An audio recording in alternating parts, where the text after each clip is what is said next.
자, 오늘 하나님 주신 말씀 마태복음 9장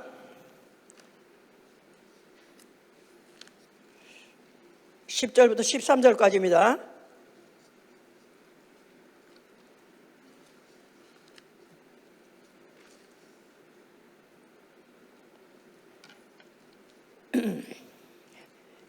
예수께서 마태의 집에서 앉아 음식을 잡수실 때 많은 세리와 죄인들이 와서 예수와 그 제자들과 함께 앉았더니 바리새인들이 보고 그 제자들에게 이르되 어찌하여 너희 선생은 세리와 죄인들과 함께 잡수시느냐. 예수께서 들으시고 이르시되 건강한 자에게는 의원이 쓸데없고 병든 자에게라야 쓸데있느니라. 너희는 가서 내가 긍휼을 원하고 제사를 원치 아니하노라 하신 뜻이 무엇인지 배우라. 내가 의인을 부러온 것이 아니요 죄인을 부러웠노라 하시니라. 아멘. 하나님은 자비하신 하나님이시다.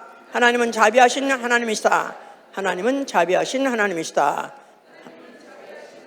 자, 그는 긍휼을 베풀 자에게 긍휼을 베푸시고 또한 그는 긍휼을 베푸사 멸하지도 아니하시고 버리시지도 아니하신다 그랬습니다.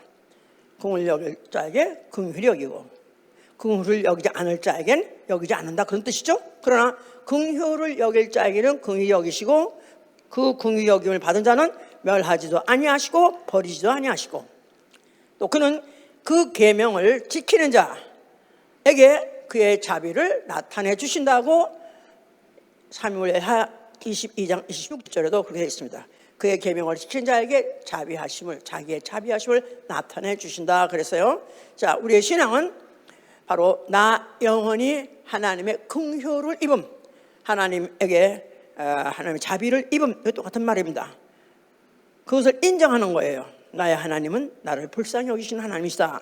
이렇게 믿는 거, 이게 우리의 신앙이고, 우리 신앙 생활은 죄를 져서 고통하고 또 외롭고 괴로운 여러 가지 형편 중에서도 나를 불쌍히 여기소서 하고 부르짖는 생활, 이게 바로 우리의 신앙 생활입니다.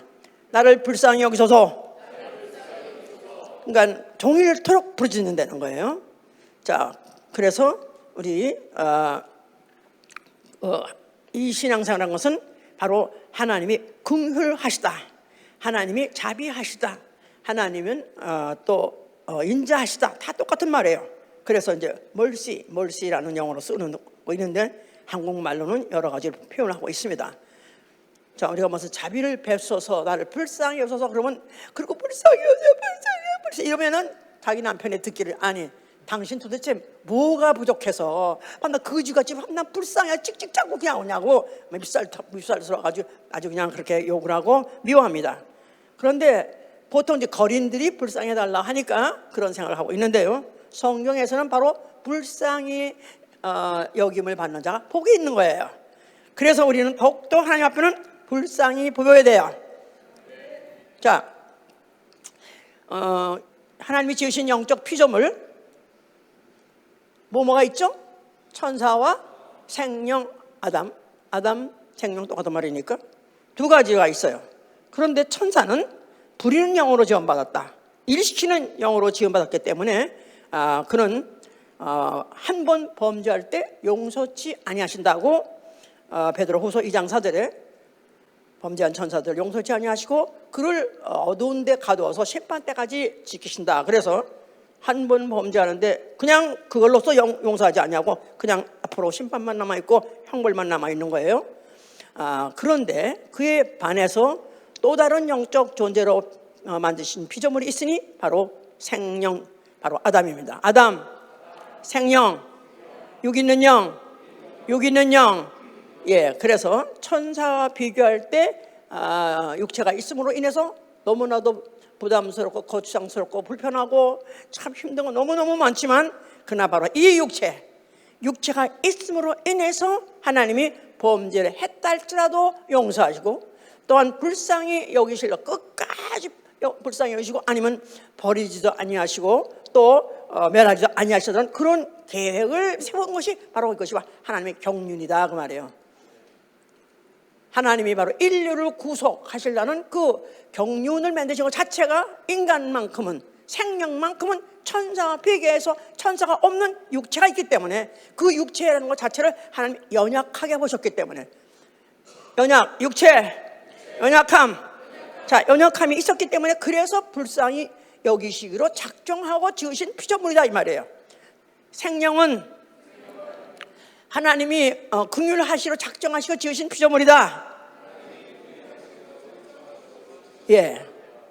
그러니까 왜 창세 때 그 아담을 생명되게 하시고 또 그 에덴 동산에서 선악과를 먹지 말라고 하셨고 또 먹으면 또 그거 범죄하면 또 죽게 됐고 결국 지옥 가게 됐는데 그것을 어떻게든지 구원해서 결국은 그를 갖다가 하나님 곁에 두고 영원히 보고 살라고 했기 때문에 그건 그때 생긴 일이 아니라 창세 전부터 이미 작정하시고 바로 그렇게 하시려고 아담을 생명 육체에 있는 사람에게다 생기를 생명 만드신 것 그 자체가 인간은 바로 하나님이 긍휼히 여길 대상으로 지었기 때문에 그랬던 것이다. 그래서 천사는 한 번 범죄했을 때인데 다시 기회를 주지 않았어요. 그런데 아담 그들은 범죄했을 때 하나님께서 그들을 동산에서 내쫓으시긴 하셨지만은 그러나 그에게다가 가죽 옷을 입혀서 내보냈다. 가죽 옷을 입혀서 내보냈다. 그 말은 앞으로 어느 날인가 바로 그를 갖다가 다시 회복시킬 어떤 계획을 갖고 있던 예표가 바로 가죽 옷이었던 것이다. 그 말입니다. 자, 그뿐이 아니라 이것을 이제 히브리서 5장 2절에 뭐라고 써 있냐면은 저가 무식한 자, 미혹한 자를 능히 용납할 수 있는 것은 해와 저가 무식한 자, 미혹된 자를 능히 용납할 수 있는 것은 바로 인간에게는 육체가 있다. 그 말은 즉 연약함이 있기 때문에 그런 것이다 이 말이에요. 육체가 참 그렇죠. 이놈의 육체만 없었더라면 참 정말 정말 얼마나 좋겠어요, 그죠? 육체만 없더라면 직장 갈 것도 없는 거고 일할 것도 없는 거고 또 밥벌이 하러 또 무슨 힘들게 나갈 것도 없는 거고 또 무슨 또 직장에 가서 눈치 보지도 않고 얼마나 좋겠어요? 그것뿐이 아닙니다. 거기다 또 육체가 없었더라면 가족도 없어가지고 그 이하동동까지 고민하느라고 또 애를 쓰고 고민하고 하지 않겠어요? 얼마나 좋겠어요, 그죠? 자, 그런데 바로 그 육체 때문에 바로 하나님은 바로 우리를 연약하게 이미 인정하셨기 때문에 그래서 긍휼을 베풀 수 있는 대상으로 만드신 것이다. 그래서 시편 77편 10절에는 그러니까 미혹되고 무식한 것도 능히 용납할 수 있는 것도 육체 때문에 또 시편 77편 10절에는 이는 나의 연약함입니다.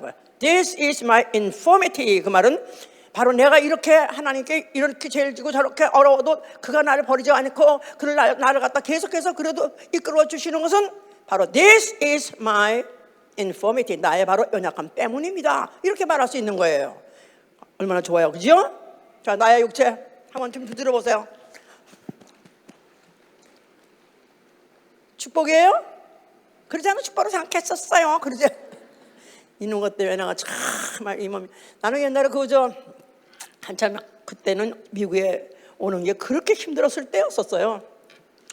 유학을 올라는데 그렇게 이래저래 어렵고 다 힘들 때 그때 이놈의 육체만 없었더라면 얼마나 좋았을까. 그냥 휘휘 날아가지고 그냥 미국 올 텐데 그래가지고 그때도부터도 이놈의 원수 이놈의 육체 그렇게 생각했는데 사실은 성경은 오히려 그것을 하나님이 우리를 버리지도 아니하신 데는 바로 멸하지도 아니하신 데는 조건이 된다는 게 얼마나 감사한지 모르는 거죠.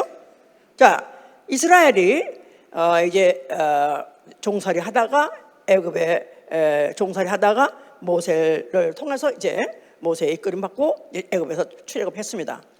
물론 여호와께서 역사를 하셔서 그들로 하여금 광야로 이끌어내셨거든요.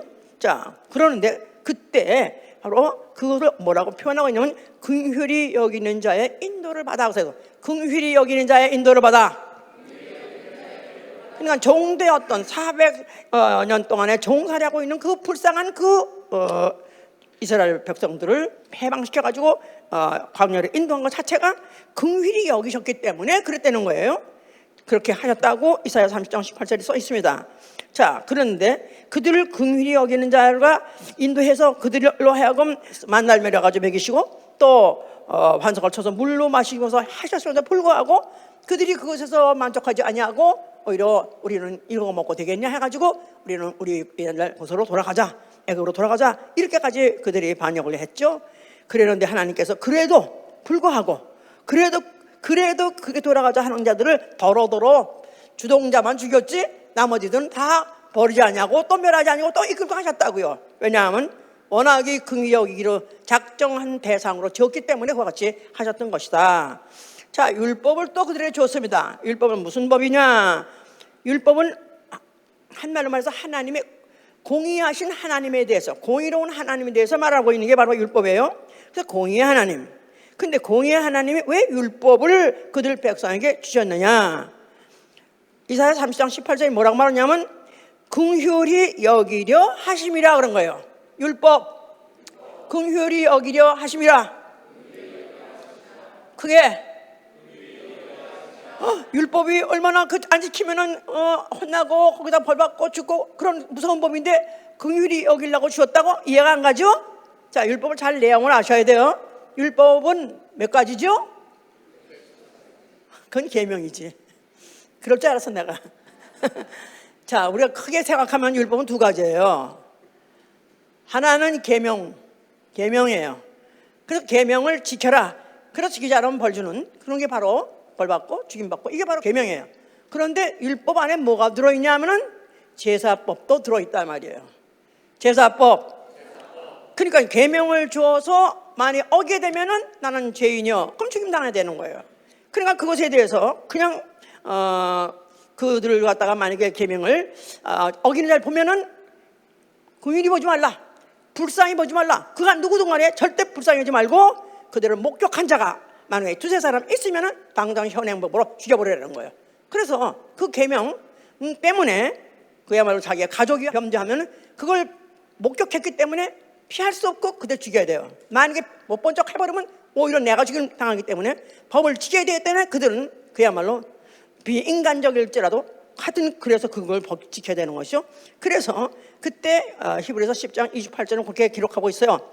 모세의 법을 폐한 자를 두세 증인이 목격한 자가 있으면은 두세 증인이 만약에 목격한 자가 있으면 불쌍히 여기지 말고 죽여라 하셨어요. 불쌍히 여기지 말고 죽여라. 그러니까 율법은 한말로 말해서 첫째 한 가지 중에 큰 게 계명인데 그 계명으로는 어기면 불쌍히 여기지 말라는 거야. 계명은 불쌍히 여기지 마는 법이다. 자, 그러니까 그가 누구든 간에 어떤 이유도 법을 정했다고 상관없어. 묻지 마. 그냥 죽여야 되는 거예요. 그러니까 한말로 긍휼이 없는 계명이다 이 말이에요. 긍휼이 없는 계명. 자, 그러니까 그들에게 재판관 따로 필요 없어요. 어디 재판 가서 재판할 필요 없어. 목격자만 있으면 두세 사람이 있으면 그냥 그 자리에서 현황. 본 사람이 재판관이야. 긍휼 없는 재판을 내리는 것이다 그 말이야. 자, 그랬는데 성소가 또 있다고 했어요. 제사, 성소, 제사, 성소, 제사. 자, 성소에서 뭐 하죠? 제사 드려요. 제사를 왜 드리죠?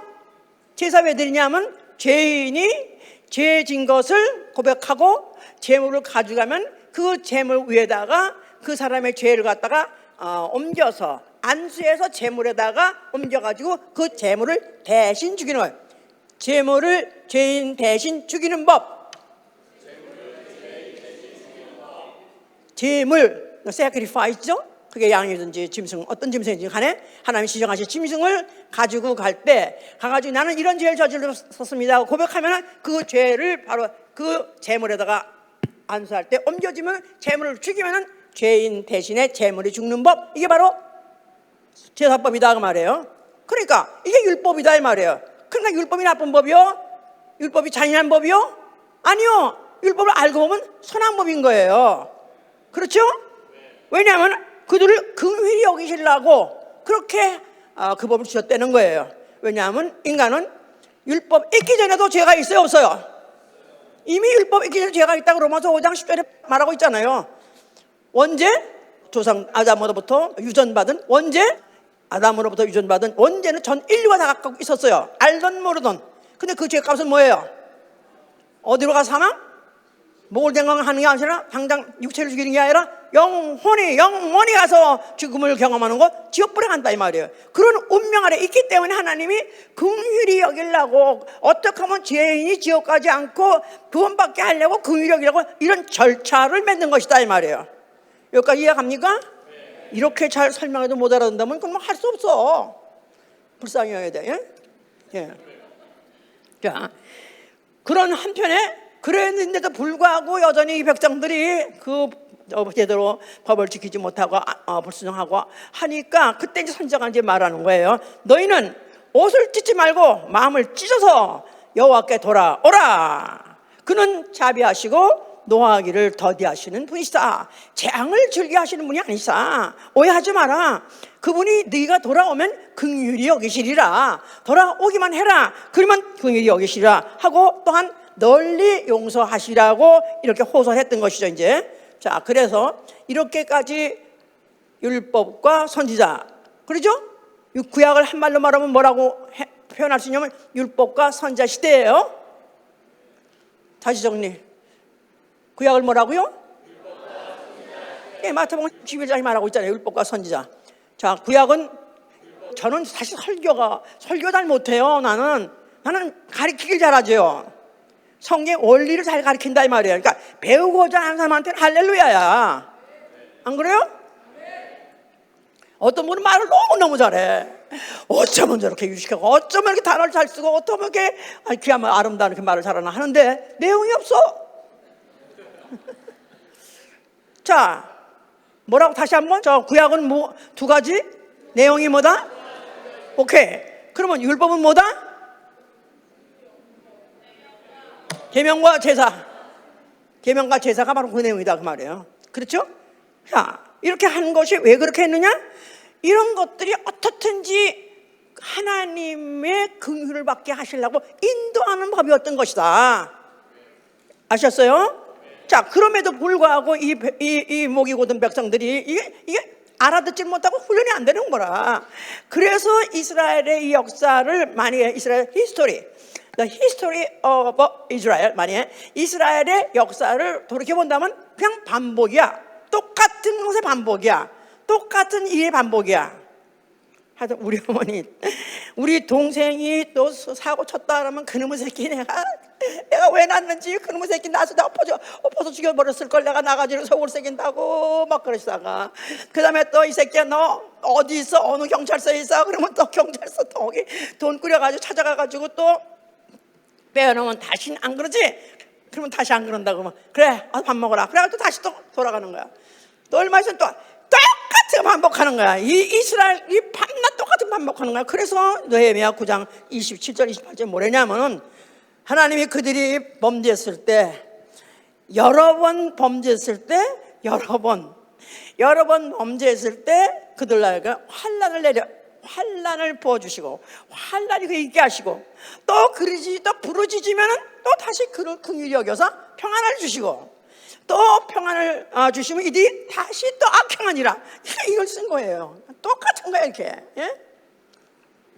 그러면서도 버리지 아니하시고 멸하지 아니하시다.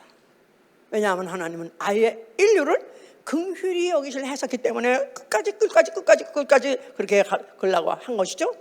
이 중에서 그런 사람 쳐놓고 이제 그 중에서 대표로 이제 다윗이라는 사람이 있어요. 다윗은 참 하나님이 사랑하시고 기뻐할 만한 여러 가지 그런 소질을 많이 갖고 있고 또 많이 행동도 그렇게 하게 했었지만은 그가 정말 못할 죄를 저질렀죠. 자기의 충신의 아내 충신은 나가 전쟁터에 가 있고 그랬는데도 그 아내가 또 어느 날 자기가 창문에서 내다보니까 아마 그 옆에 집에 어떻게 또 그 여자가 또 이렇게 눈에 띄게 빨가먹고 모욕을 하고 있었는지 하여튼 간에 모욕을 하고 있으니까 와우 so beautiful 그런 순간에 뒤집어졌어. 핵 뒤집어져가지고 절 들라 하라. 그래서 그 여자를 들여서 그 여자와 something 그런 일이 생겼어요. 그런 생기고 있는데 그것이 이제 어떻게든 이제 소문이 나서 이거 어떻게 하면 이제 왕의 체면도 안 되고 또 아니면 또 앞으로의 뭐 문제가 여러 가지 가정 문제가 생길 것 같으니까 그래서 이제 그 전쟁터에 그 충신 우리아라는 사람을 전쟁터에 일본 내보냈습니다. 그래가지고 제일 전쟁이 치열하게 벌어지는데 아주 극렬하게 벌어서 살 생존 가망이 없는 곳에 일선에 보내라고 썼어요. 그것은 뭐냐면 가서 뒤져라 그 말이죠 이제. 근데 아니래 그 중신이 죽었어 이제. 그러니까 아무도 모르게 된 거야 이제는 아무도 모르게 다 잘 마무리가 됐겠지 했는데 하나님이 선지자를 보내가지고 나단이라 선지자를 통해가지고 그걸 갖다 질타하기 시작합니다. 네가 어째서 이런 못된 짓을 했느냐? 아니 너희는 얼마나 처첩이 많이 있는데 그런 그 하나밖에 없는 아내가 너가 왜 그걸 도둑질했느냐? 그래서 그에게 막 그냥 온갖 하나님의 이제 그 저주를 또 아니면 하나님의 질타를 그에게 전달을 했습니다. 근데 다윗은 가서 실수했었어도 자기가 하나님께 그 사실에 대해서 발각됐다는 사실에 대해서 너무너무 부끄럽고 너무너무 그가 그 죄를 슬퍼했는데 그야말로 다윗의 그 많은 시들이 다 그때 다 쓰여진 거예요. 그러면서 내가 정말로 내가 원래 사실은 괜찮은 사람인지 알았는데 알고 보니까 사실은 나는 근본부터 나는 태어날 때부터 그렇습니다. 나는 죄 중에서 잉태했고 죄악죄인 출생했고 나는 내가 죄를 지는 게 너무 당연한 나는 죄인이요 나는 쓰레기입니다. 그래가지고 그가 그때부터 울면서 얼마나 그 회개를 했는지 그러면서도 그가 잊지 않은 것은 여호와께서 긍휼을 하시니 여호와의 긍휼은 크시니 나는 내가 차라리 사람의 손에 내가 응징을 받느니 차라리 나는 하나님의 손에 나는 혼나는 게 낫겠다. 아담한테 그런 실수. 또 그가 무슨 그 자기 국민들을 예수한 거에 대해서 그에 대해서 또 혹독하게 이제 그가 질타를 받으니까 또 그때도 또 그와 같이 또 말했어요. 그래서 그가 얼마나 눈물을 많이 흘렸는지 잘못했다고 정말로 나는 이 죄를 정말 나는 차라리 내가 하나님이 원하신다면 내가 천만만 번 제사를 드렸을 것입니다. 그러나 하나님이 원하신 제사는 이런 대신 그런 죽는 그런 짐승의 제사가 아니라 상하고 통회하는 마음을 주께서 멸시치 아니하시로다. 그러면서 주여 나를 불쌍히 여기소서 해서 얼마나 울었는지 그래서 속설에는 그의 몸에 욕창이 났었다고 그래요. 그래서 하도 들어놓아서 울어가지고 이 등골이 썩었었다고 그렇게 할 정도로 그렇게 했다고 그래요. 그러니까 하나님께서 결국은 그를 갖다 그 회개를 받으시고 그를 불쌍히 여기셔가지고 그를 아주 살리셔서 큰 왕으로 또 계속해서 쓰셨죠. 자, 이래서 이런 가운데에서 오고 있는데 그럼에도 불구하고 그런 사람은 어쩌다 하나인 것이지만 모든 이제 백성들은 여전히 또 그런 우매한 백성들은 계속해서 이렇게 또 범죄하고 또 용서받고 또 범죄하고 또 용서받고 이런 계속해서 반복하고 있을 때 예언이 있었습니다. 마지막 예언입니다. 호세아 2장 19절에 뭐라고 예언이 있느냐 하면 내가 너에게 장가들되 그래서 내가 너에게 장가들리라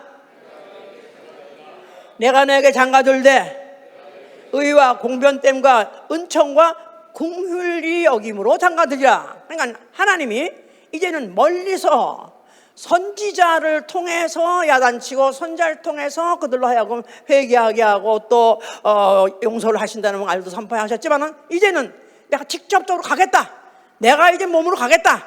내가 가되 어떻게? 장가들러 가겠다. 그 말은 이제 아주 가까이 보면서 가까이 체험하면서 그 바로 하나님을 몸으로 목도할 수 있고 눈으로 목도할 수 있고 체험할 수 있게 내가 너에게 가겠다. 그런데 너한테는 의도 없고 자격도 없고 너에게는 은혜가 필요하고 너는 또 불쌍히 여겨야 되고 대상이 너는 긍휼 너를 불쌍히 여기지 않고는 못 견디는 걸 내가 알기 때문에 나는 내가 긍휼함을 가지고 가겠다.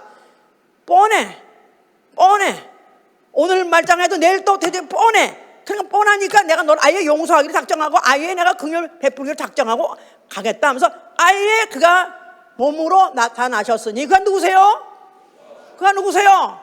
말씀이 육신이 돼요. 하나님이 육신이 돼요. 자, 하나님이 바로 이제 인류에게 아주 무자격한 자 뻔해 밤낮 똑같은 죄를 밤낮 똑같이 짓고 또 밤낮 잘못했다고 그러고 또다시 또 용서해달라고 그러고 불쌍해달라고 해 뻔한 그 인생이지만 그걸 알면서도 아예 내가 너를 용서를 가져가겠다. 내가 아예 너를 불쌍함을 가져갔다 해서 드디어 나타나신 이가 말씀이 육신이 되어서는 하나님 아들이시다 이 말이에요. 자, 그가 성전에 나타나셨어요. 뭐라고 말씀하셨어요? 자, 그 성전에 다 나타나셨는데 그 성전은 뭐가 있는 성전? 여호와 이름이 있는 성전. 여호와 이름이 있는 성전. 그것뿐이 아니라 거기 뭐가 있죠? 계명이 있어요. 증거의 돌비가 있어요. 계명. 예, 율법이 있어요 거기에. 자, 그러니까 율법을 범하면 긍휼 없는 재판을 하는 법, 이게 바로 율법이에요. 범하면 긍휼 없는 재판하는 게 바로 율법이에요. 긍휼 없는 재판. 자, 그러니까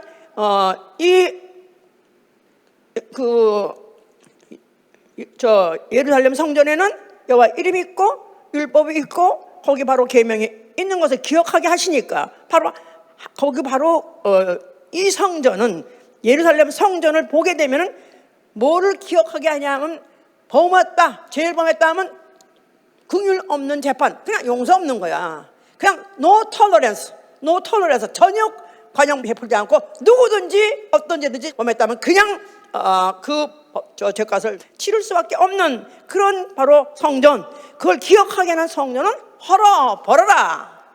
내가 다시 세우리니, 바로 내가, 예수는 누구시죠? 진리.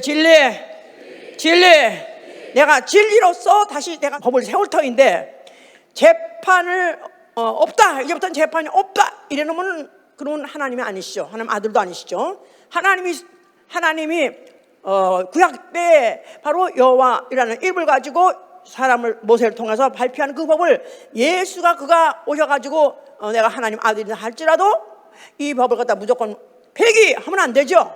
그 법 자체를 보완시키고, 그리고 긍휼이 없는 법에다가 긍휼이 있는 재판을 할 수 있는 그 몸을 사용해서, 그 몸을 대성물로 사용해서 그 법을 완성시키려고 하신 것이다 그 말입니다.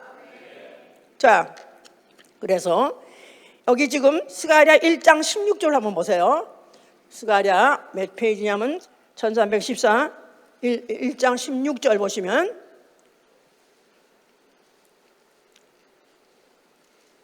그러므로 여호와가 이처럼 말하노라. 내가 긍휼히 여김으로 예루살렘에 돌아왔은즉 내 집이 그 가운데 건축되리니 예루살렘 위에 먹줄이 치워지리라. 자, 다시 한번 읽으세요. 그러므로 여호와가 이처럼 말하노라. 내가 긍휼히 여김으로 예루살렘에 돌아왔은즉 내 집이 그 가운데 건축되리니 예루살렘 위에 먹줄이 치워지리라. 자, 예루살렘 예수님이 가서 뭐라고 그랬죠? 헐라 그랬잖아요. 그죠?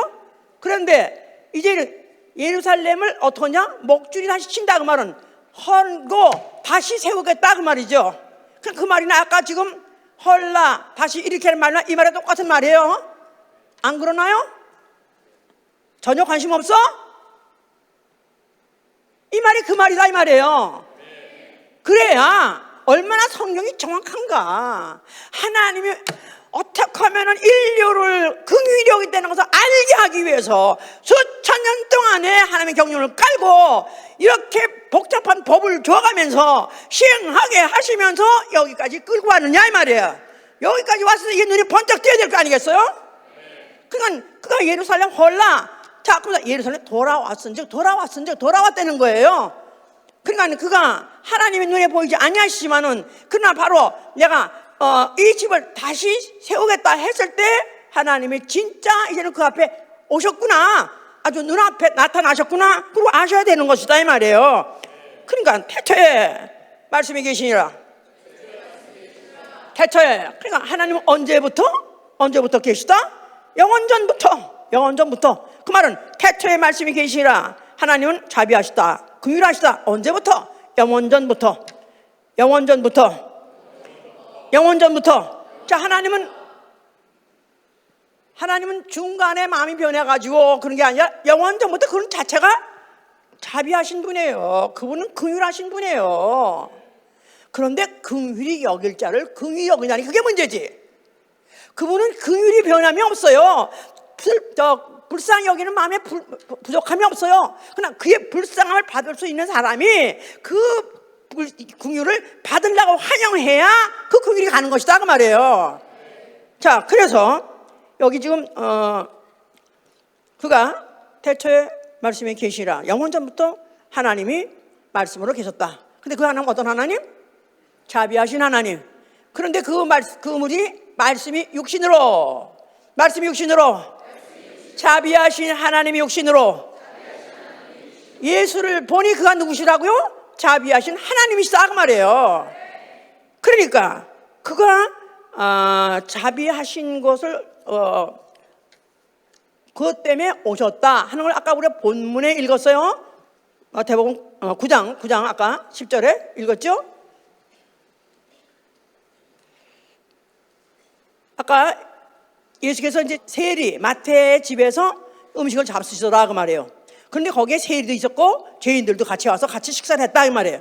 그랬더니 바리새인들이 젓가락 보고 아니 어떻게 당신들은 어떻게 세리와 죄인들과 함께 식사를 하느냐? 동급 아니냐? 이렇게 물어본 거예요. 예수께서 말씀하시기를 건강한 자에게는 의원이 쓸데없고 병든 자에게라야 쓸데있느니라. 너희는 가서 내가 긍휼을 원하고 제사를 원치 아니하노라 하신 뜻이 무엇인지 배우라. 구약이 뭘 말하냐 하면은 긍휼, 하나님은 누구시냐? 긍휼을 원하시는 것이다 이 말이에요. 제사를 드리게 한 것도 뭐 하려고 드리게 한 거예요? 긍휼을 체험하게 하려고 제사 드리게 한 것이다 그 말이에요. 그러는데 너희들은 제사에만 관심이 있고 또 계명에만 관심이 있냐? 나는 원래 제사도 아니고 계명도 아니고 사실은 내가 너에게 온 것은 긍휼을 베풀어 왔는데 긍휼을 받을 사람이 긍휼함을 받을 사람이 그 받을 만한 위치에 있었고 그 마음을 갖고 있어야 되지 않겠어요? 그러니까 건강한 자에게는 의원이 쓸데없고 병든 자에게만 의원이 쓸데있느니라. 그래서 예수가 바로 긍휼을 베풀어 오신 긍휼을 가지고 아주 눈앞에 나타나신 하나님이라 할지라도 그가 바로 긍휼을 베푸시는 분이라는 걸 믿고 나는 그의 긍휼이 필요하다고 믿는 자라야 예수와 관계가 있는 것이다 그 말이에요. 아멘? 그래서 그가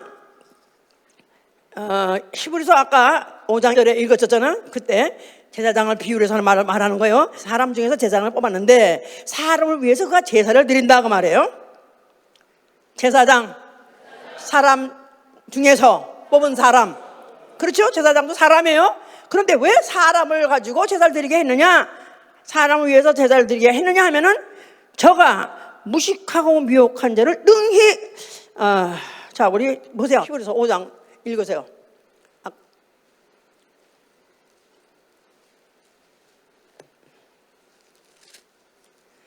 5장 1절부터 2절. 대제사장마다 사람 가운데서 취한 자이니 하나님께 속한 이의 사람을 위하여 예물과 속죄하는 제사를 드리게 하나니 저가 무식하고 미혹한 자를 능히 용납할 수 있는 것은 자기도 연약에 쌓여 있음이니라. 그러니까 예수 그리스도 대제사장이에요. 그런데 제사장을 시켜서 사람을 시킨 것도 그 사람이 제사를 드리러 온 사람하고 똑같이 같은 사람이라야 그래야 그 제사를 대신 드려줄 수 있느냐. 왜냐하면 그가 그 무식한 자 또 무법한 자 이런 사람들의 미혹당한 그런 사람들을 용납할 수 있게 하기 위해서 그가 자기도 연약에 쌓여 있음이라 그랬지 않았어요? 연약, 육체 이게 다 하나님이 아까 말했잖아요. 긍휼을 베푸실 대상이 연약이고 육체였던 것이다 이 말이에요. 그런데 하나님이 제사장을 성소에서 제사장도 그런 사람을 씌운 것도 그도 그런 사람을 같이 받아들여가지고 제사를 대신 드려줄 수 있는 사람이 되게 하기 위해서 제사장도 그렇게 썼었다 이 말이에요. 그런데 누구가 바로 대제사장 오신 거예요? 예수 그리스도가 대신 대제사장이 오셨는데 바로 그가 자기도 연약에 쌓여 있습니다. 예수 그리스도 하나님의 아들 말씀이 육신으로 하나님이 육신으로 사람이 육신으로 맞아요. 그런데 그가 하나님이 사람으로 인자로 오신 것 자체가 연약하고 그가 그 연약함으로 인해서 그 미혹당하는 자들 그것 때문에 죄 짓는 자들을 그 연약이라는 조건을 그가 체험해봤기 때문에 아신다 그 말이에요. 자, 그래서 그 공생 시작할 때부터 그는 금식부터 시작한 거예요. 금식. 우리가 그냥 회개해 아니면 또 기도 제목이 있으면 금식해 그래서 한 게 아니라 아예 자기의 육체로서 연약함을 제가 정말 얼마나 육체가 얼마나 고통스럽고 육체가 이런 고통을 받는다는 게 얼마나 괴롭다는 사실을 그가 스스로 체험해 보시는 것이 바로 그가 40일 금식하셨다는 것이 그가 하나님이 사람으로 신이 사람으로 신이 육체로 바로 영이 육체로 바로 신이 연약함의 조건을 가지고 똑같이 그런 조건으로 한 것은 그가 긍휼을 베풀기에 합당한 자로서 대상을 긍휼 베풀기 위한 대상으로서 똑같은 조건을 만들기 위해서 그랬던 것이다 그 말입니다. 알아듣어서 아멘 해서요. 자 그래서 그가 이제 공생에 보면은요 예수 그리스도 공생에 가면요 불쌍이란 말이 이렇게 많이 나와요. 신약 성경에서 29번 나옵니다 불쌍이란 말이. 근데 예수 그리스도의 공생애가 그가 하신 일 중에서 24번이나 불쌍히 했다는 게 말이 나옵니다. 그러니까 그분은 그렇게 불쌍히 여기셨었어요. 그러니까 그에게 와서 사람들이 막 어떤 병자든 간에 그가 무슨 죄를 져서 그때 옛날에 구약시대 때는요 죄인 하면 다 죄인 하면 벌써 이미 그가 병인 하면 죄인이에요. 죄값이 바로 병으로 나타나는 거니까. 그러니까 어떤 병자 할지라도 그에 대해서 일체 묻지 않냐고 불쌍히 여겨 주시옵소서 불쌍히 여겨 주시옵소서 다 고쳐주셨다 그 말이에요. 자 그래서 그는 또 그런 자를 불쌍히 여기셨나면 또 사람들이 막 수많은 사람들이 그걸 따라다녀요. 그런데 그들을 볼 때 목자 없는 양같이 그들을 불쌍히 여기시더라. 그래서 그들에게 다 가르치시더라. 그래서 그가 이렇게 어떻든지 그들로 하여금 살리려고 또 그렇게 양들을 불쌍해서 가르치기까지 하시고 또 어떤 때는 광야에 가서 3일 동안 집회를 하셨어요. 대중 집회를 하셨어요. 그런데 집회를 하고 나니까 그들에게 그동안 3일 동안 금식하고 아무것도 없이 가져간 것도 없으니까 먹지도 않고도 하나님 말씀 너무 듣다 보니까 그들이 충만해가지고 먹은지 안 먹은지 모르고 지났겠죠. 사흘을 끝나고 나니까 그야말로 이제 현실로 돌아온 거예요. 자 그런데 저들을 먹일 게 뭐 있냐? 광야인데 뭐가 있겠습니까? 뭐 그래가지고 그럼 동리 들어가서 뭘 먹을 걸 사오기로 할까요? 그랬더니 갈 것도 없다. 혹시 너희들 뭐 가진 거 없느냐? 그냥 어떤 아이가 뭐 5병, 5 떡덩어리 2마리 물고기를 벤또 가지고 왔더라. 이걸 가져오느라. 그래가지고 그걸 가져가 기도를 하셨습니다. 축사하셨습니다. 몇 명이 먹었다고요? 5,000명이 먹고 12강지 남고 4,000명이 먹고 7강지 남은 그런 일이 있었어요. 그러니까 와 하여튼간에 예수 믿으면 그냥 하여튼 떡밥죽구리에도 복을 받고 들어가도 복을 받고 나가도 복을 받고 그러니까 교회 가면은 그렇게 막 풍성히 주니까 그냥 가야 돼 몰려가야 돼 그게 아니다 이 말이에요. 그들을 거기다 뭐라고 말씀하시냐면 내가 저들이 지금 사흘 동안 먹을 것이 없어서 먹질 못했으니 저들이 기진해서 저들을 내가 굶겨 보낼 수 없노라. 저들이 기진하였으니 내가 굶겨 보낼 수 없노라. 예수님 먹었어요? 안 잡섰어요? 예수님도 상을 똑똑하지 안 잡섰어요. 그러니까 똑같이 배고픈 거예요. 아시는 거예요. 저들이 얼마나 지금 배고픈 걸 아니까 불쌍히 여겨가지고 난 그대로 못 보내겠다. 그래서 오병이어 이렇게 해서 그들에다가 배불리 먹여서 보내신 분 예수 그리스도는 바로 긍휼을 가지고 오신 하나님, 바로 하나님이 육체로 긍휼을 가지고 오셨으니 그 육체의 연약함으로 육체의 그 고통을 다 아시는 분으로서 우리를 긍휼히 여기시는 것을 표현하신 것이다 그 말이에요. 할렐루야. 자 그분은 바로 이제 드디어 그렇게 했으나 불구하고 사람들이 그걸 갖다 왕으로 세워가지고 아예 식사 문제, 경제 문제, 영혼의 해결해달라 그에 대해서 오해하는 거에 대해서 그는 귀를 그를 돌리시고 거기에 응답하지 아니하시고 그는 오히려 이상하게 그들에게 별로 원치 않는 발언을 하시다가 결국은 팔려서 죽게 됐습니다. 자 죽으시면서 뭐라고 말씀하셨어요? 자 그러면 다 이뤘다. 뭘 다 이뤘을까요? 자 하나님은 어떤 분이시다? 자비로우신 분이세요. 한편 하나님은 어떤 분이시다? 의로운 분이세요. 불의를 보면 재판하셔야 되고 또 불쌍한 자는 또 자비도 베푸셔야 돼요. 그러니까 두 가지 상반된 속성이 바로 하나님 안에 있고 예수 안에 있는 거예요. 그러니까 그 십자가에 죽으실 때도 두 가지 상반된 속성이 다 이루어져야 되겠죠? 그러니까 하나는 의를 이루어야 되니까 죄는 죄값을 치러야 되는 형벌, 죄는 죄라 있다고 유죄 판결을 내야 되고 죄값을 치러야 된다 이 말이에요. 그래야 하나님 의로우신 분이죠. 아까 제가 봤을 때 성경이 무슨 내용이라고? 율법과 선지자. 그러니까 율법을 무시하면 안 된다 이 말이에요. 그 율법에서 말하는 죄인은 죄값을 받아야 된다고 죄로 재판하시고 그리고 죄값을 물게 해야 되는 거예요. 그러니까 예수 그리스도 십자가에서 죽으신 것은, 그가 죽으신 것은 바로 죄인으로서 그가 십자가에서 죽으신 것입니다.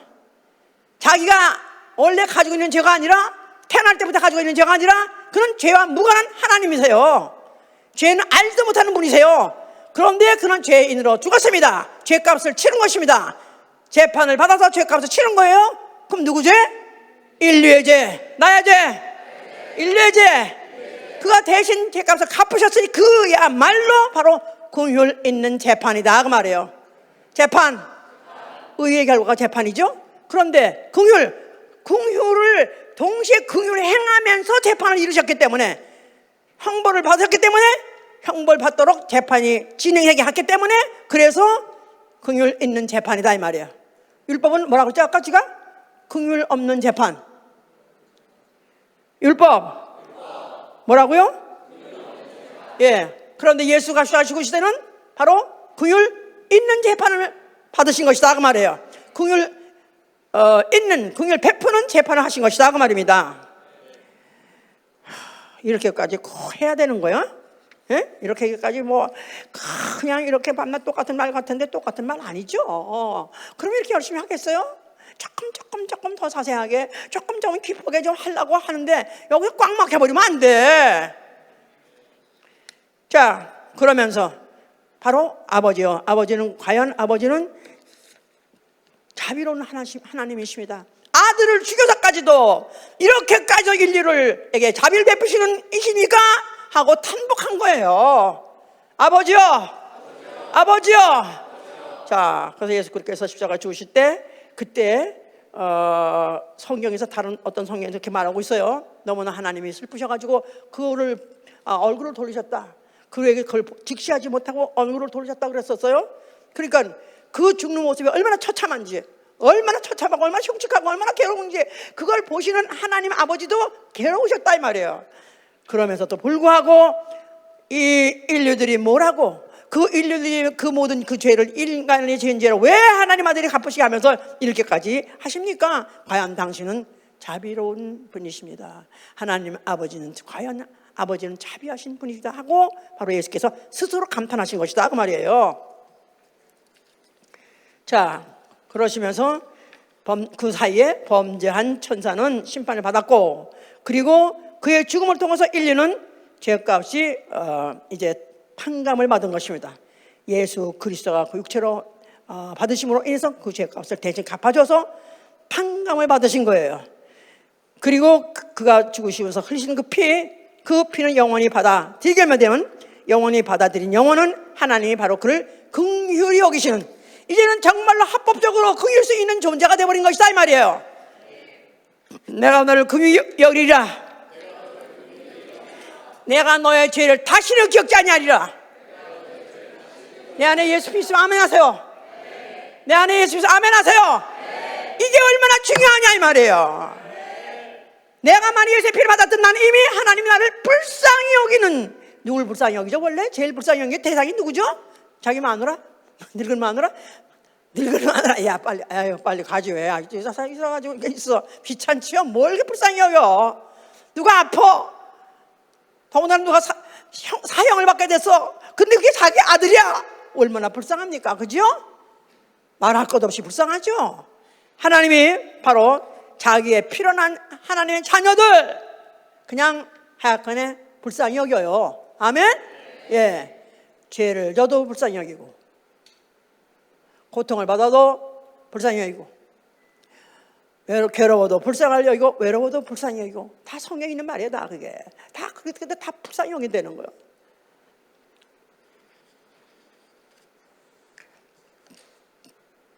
나는 그렇게 불쌍히 여기는 마음이 없는 것 같죠? 목사님은 항상 모두 육군사관학교 사관 같아가지고 그냥 맹훈련만 시키는 것 때문에 인정도 하정도 없는 것 같이 그렇게 생각하죠? 근데 내가 이제 올드미스로 시집을 갔어요. 28에. 아니 26에 갔는데 아이를 낳기를 28에 처음 낳네. 그런데 애를 몇 년 못 낳다가 낳는데요, 애를 낳고 낳는데 그렇게 애가 불쌍할 수가 없는 거야. 그렇게 불쌍해라는 것이 난 어디 있었는지 몰랐는데 그렇게 불쌍하더라고요. 울어도 불쌍하고 똥을 싸도 불쌍하고 얼굴 찌그리는 그 얼굴로 쥐어짠 행주 같은 얼굴도 불쌍하고, 애들 왜 참나 애가 애들이 얼굴에 다 쥐어짠 행주 같아요. 다 늙어가지고 주름 있는 것 같이 다 불쌍해. 다 불쌍해. 그런데 그것만이 아니라 그때 그게 불쌍하니까 느닷없이 우리 집에 생쥐가 하나 죽었더라고요. 마당에 생쥐가 하나 죽었어요. 근데 생쥐도 그렇게 불쌍하더라고. 그래서 내가 왜 사람이 달라졌나, 그렇게 내가 마음이 약해졌나 할 정도로 그렇게 했었어요. 근데 얼마 가고 나서 그 다음에 웃어졌지만 말이야. 자, 그리고 그는 하늘로 오르시고 인류에게 그의 부활을 보여주심으로 인해서 긍휼하심으로, 그의 긍휼하심으로, 그거 써 있어요. 긍휼하심과 부활, 인류에게 긍휼로 베푸신 게 뭐냐면 바로 산, 소망, 부활이 있게 하신 것이다 이 말이에요. 인류. 자, 우리는 인류는 어떻게 해서 태어난지, 왜 인간이 태어났는지, 왜 인간이 생겼는지, 나아가서 나 인생이 왜 시작했는지 모르고 살았었어요. 살다 보니까 육신 때문에 너무나 육신 때문에 피곤하고 힘들고 어렵게 살다가 결국은 알지 못하는 죄 때문에 다 지옥하게 됐다 이 말이에요. 그러니까 하나님께서 인류를 불쌍히 여기서 진짜 선물을 준 게 뭐냐 하면 산, 소망, 부활이 있게 하신 것입니다. 할렐루야. 그가 하늘에 오르시고 몇 날이 못 되어서 성령을 보내셨어요. 성령의 열매 뭐뭐 있죠? 사랑과 희락과 화평과 자비와 양선과 충성과 절제. 그래가지고 자비, 성령의 열매. 성령 받으셔서 아멘 하세요. 성령 받으시면 내 안에 과거에 없던 성품이 있어야 돼요. 뭐죠? 불쌍히 여기는 것이다. 자비, 불쌍히 여기는 거예요. 불쌍히 여기는 거예요. 불쌍히 여기는 거예요. 자, 그리스도인은 누구냐? 바로 하나님의 긍휼을 받은 자, 바로 이게 그리스도인. 나는 하나님의 긍휼을 받은 자다. 긍휼히 여기는 자는 복이 있나니 저가 하나님의 위로를 받을 것이며 하나님의 긍휼히 여기심을 받을 것이며, 내가 만약에 정말로 이 성령을 받아가지고 내가 진짜로 하나님의 긍휼을 받은 걸 안다면은, 나는 하나님께 불쌍히 여김을 받은 걸 안다면은 이제부터 내가 또 남을 불쌍히 여기는 마음도 생기는 거예요. 자, 그래서 이제 내가 예수를 믿어서 하나님의 긍휼을 얻은 자가 되었다면은 이제부터 나에게 기도할 담력이 생기는 거예요. 내가 하나님 앞에 기도하실 때 기도 제목이 뭐죠? 기도 제목이 뭐죠? 예, 이렇게 기도하라. 그래서 주기도 보면 쭉 순서가 있잖아요. 근데 그 순서가 하나가 어떻게 돼야 그 기도를 상달시킬 때 응답받으냐면, 불쌍히 여겨 주시옵소서. 나 영혼 불쌍히 여겨 주시옵소서. 하늘에 계신 우리 아버지. 주기도문 시작이에요. 하늘에 계신 우리 아버지, 나 영혼 불쌍히 여겨 주시옵소서. 이게 바로 대제목이다 그 말이에요. 나 영혼. 이것도 몰랐었어요. 수십 년 동안 몰랐어요. 아니 수십 년 교회 다녀서 몰랐었어요. 그런데 얼마 전부터 알았어요. 육체가 내가 아니라 영혼이나 알았네. 그런데 내가 마음은 뭔인데 나 영혼은 뭔인데 육체가 말을 안 들어먹는다 이 말이야. 그죠? 이놈의 육체 말 안 들어먹습니다. 마음은 내가 하나님 말씀대로 순종하고 싶고 또 기도도 하고 싶고 헌신도 하고 싶고 다 하고 싶은데 죄도 짓지 않고 정말 하나님 뜻대로 살고 싶은데 이놈의 육체가 말을 안 듣는다 이 말이에요.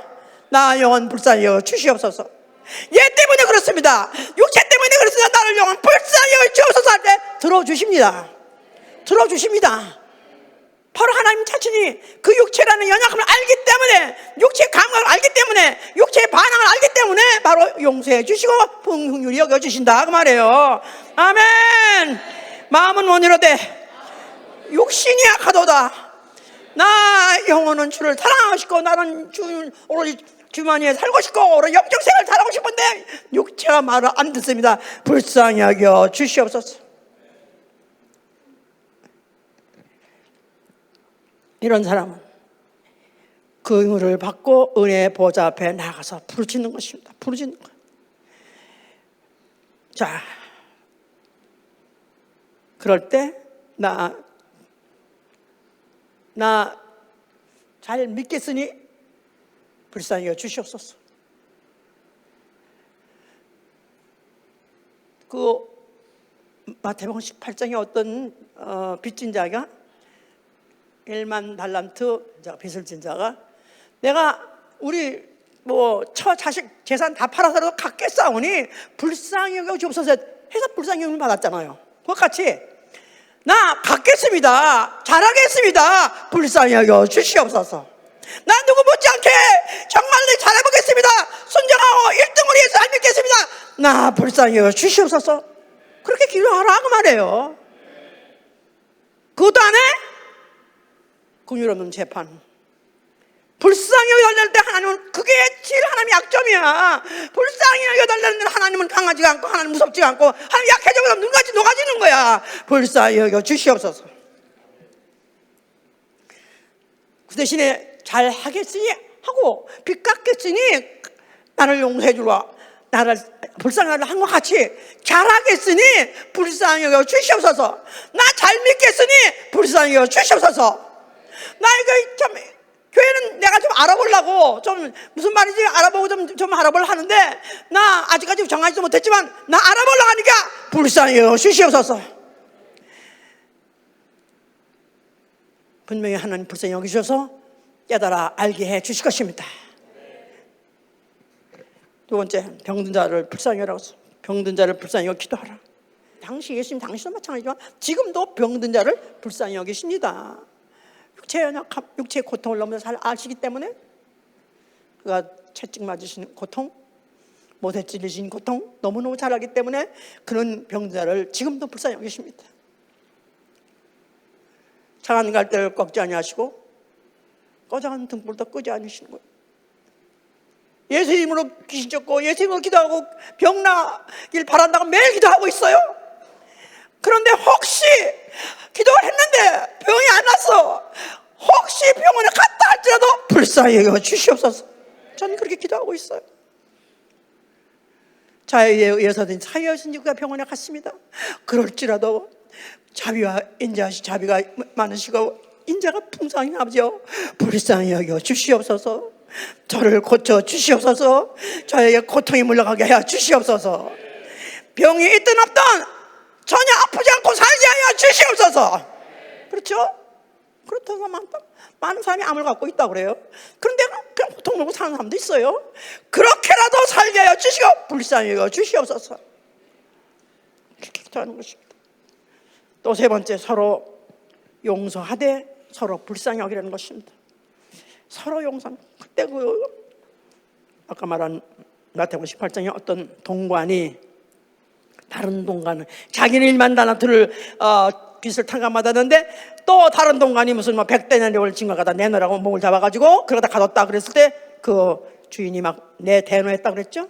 그랬을 때 동관 하나님 보시기에는 100데나리온 죄를 진 놈이나 1만 달란트 죄를 똑같이 보시는 거예요. 그놈이 그놈이야. 하나님 눈앞에는 그놈이 그놈이다. 도토리 기적이다. 다 그놈이 그놈이야. 그러니까 서로 그놈이 그놈이니까 서로 불쌍히 여기는 거예요. 서로 보면서 그놈 씨 해보세요. 우리는 동창생입니다. 해보세요.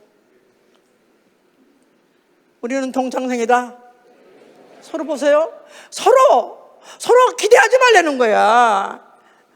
나보다 낫게 기대하지 말라는 거야. 너나 니나 똑같다는 거예요. 그럼 서로 긍휼히 여겨라. 불쌍히. 만약에 그러하지 않으면 용서하지 않으면은 긍휼 없는 재판이 임한다고 야고보 2장 13절 이렇게 말하고 있어요. 긍휼로 행치 아니한 자는 긍휼 없는 재판을 받고 긍휼은 심판을 이긴다. 심판을 받지 않고 물러갈 수 있는 방법은 내가 긍휼히 여기는 것입니다. 아멘. 그 누구도 나에게 어떤 죄를 졌든지 어떤 내가 나에게 빚을 졌든 간에 누구든지 내가 불쌍히 만약에 정말 용서할 수 있다면 우리는 앞으로 심판의 부활과 관계없이 생명의 부활을 통해서 아버지 집으로 갈 수 있습니다. 네 번째 선한 일, 나아가서 내가 서로 동정하라 그랬었어요. 가난한 자, 갇힌 자, 고난당한 자, 어떤 자든지 간에 우리가 그들을 동정하고 선한 일을 하려는 것입니다. 선한 행위를 하라는 것입니다.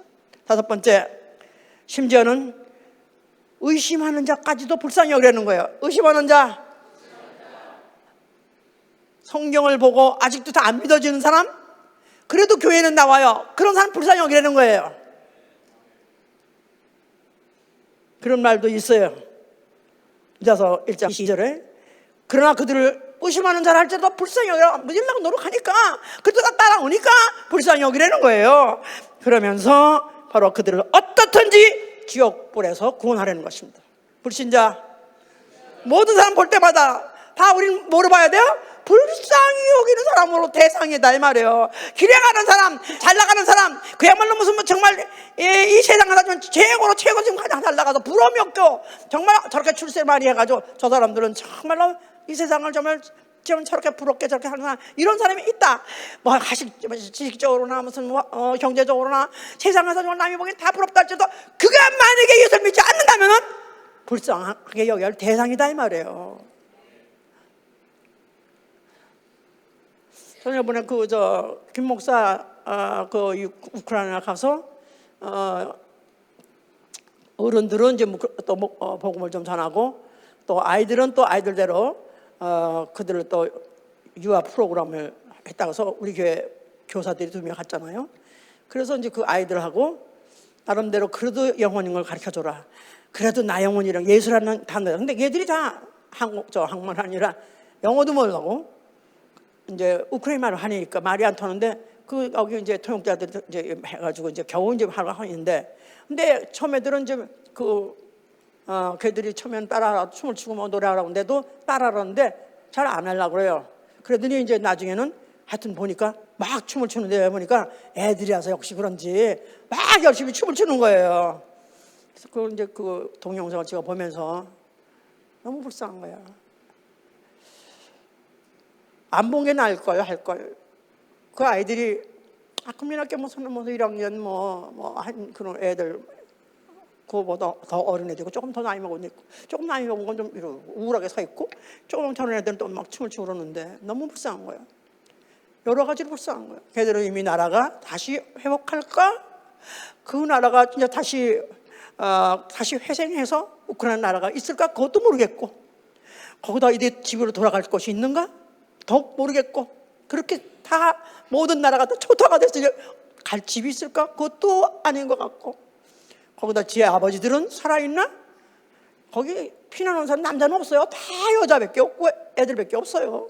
그것도 불쌍하고 너무 불쌍해. 그런데 그보다 더 불쌍한 것은 그래도 예수 지저스 따라하더라고요. 따라해. 그래도 예수 노래하더라고. 지저스 이름도 부르고. 근데 그 영혼들이 과연 그 예수가 하나님이시고 예수가 그들에게 그를 불쌍히 여겨서 그들을 지옥 가는 데서 건져서 그들을 갖다 하늘나라 아버지로 데려갈 수 있는 이라는 걸 그들이 어떻게 믿겠느냐 이 말이에요.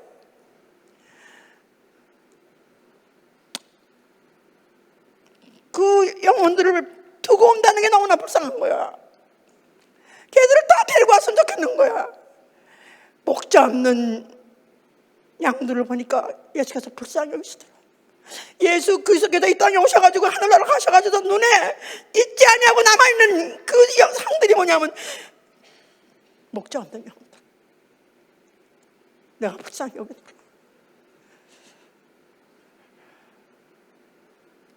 그를 위해서 기도하는 사람이 없고, 또 다시 언제 기회를 만들어서 돌아가면 그 애들이 거기 있을까? 그것도 모르겠고요. 과연 그 현지에서 그들을 정말 구력의 심령을 가지고 영혼을 어떻든지 예수를 집어넣고 어떤지 구원의 복음을 지어넣어서 그들을 구원할 수 있는 목회자 교회가 있는가? 그게 안 보이니까 너무 답답하고 그게 막 애통하게 하는 것입니다. 저들을 불쌍히 여겨 주시옵소서.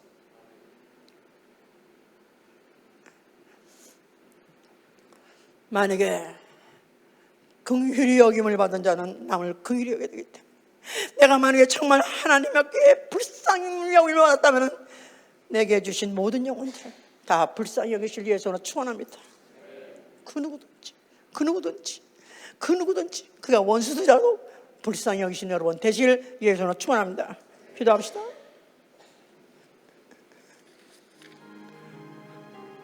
주여, 나와 내 가정을 불쌍히 여겨 주시옵소서. 주여, 나와 내 가정 불쌍히 여겨 주시옵소서. 기도합니다.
자, 구체적으로 기도합시다. 우선 먼저 나 믿으려고 하오니 불쌍히 여겨 주시옵소서.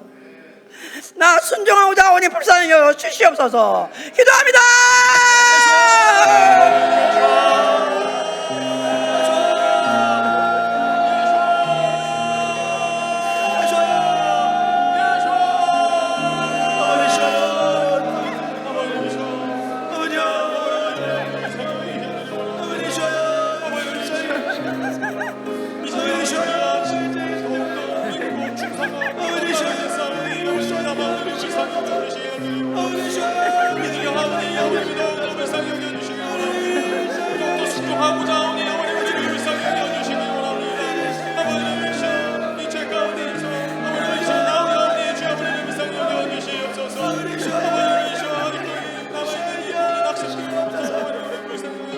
내 가족의 믿음 없음을 불쌍히 여겨 주시옵소서. 내 가정을 불쌍히 여겨 주시옵소서. 믿으려고 하오니 도와 주시옵소서. 기도합니다.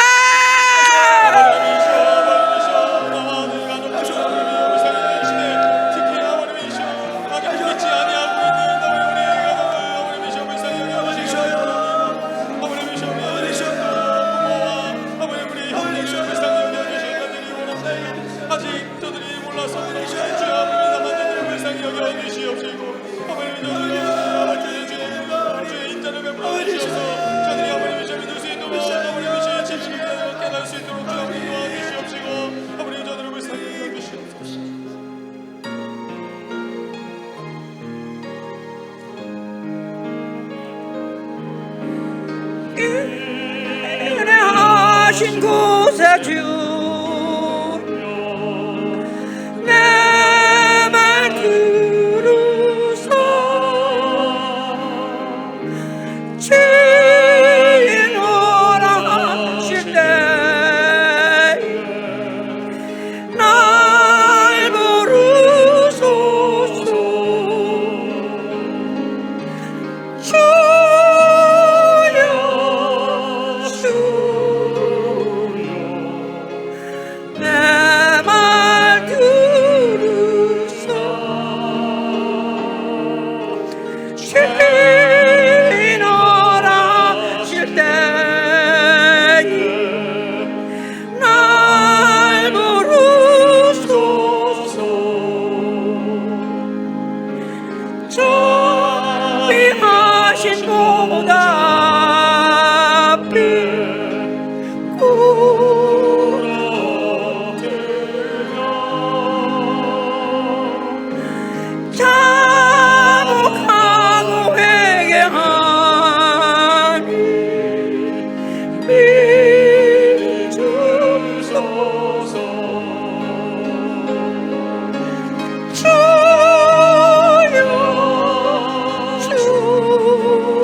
주신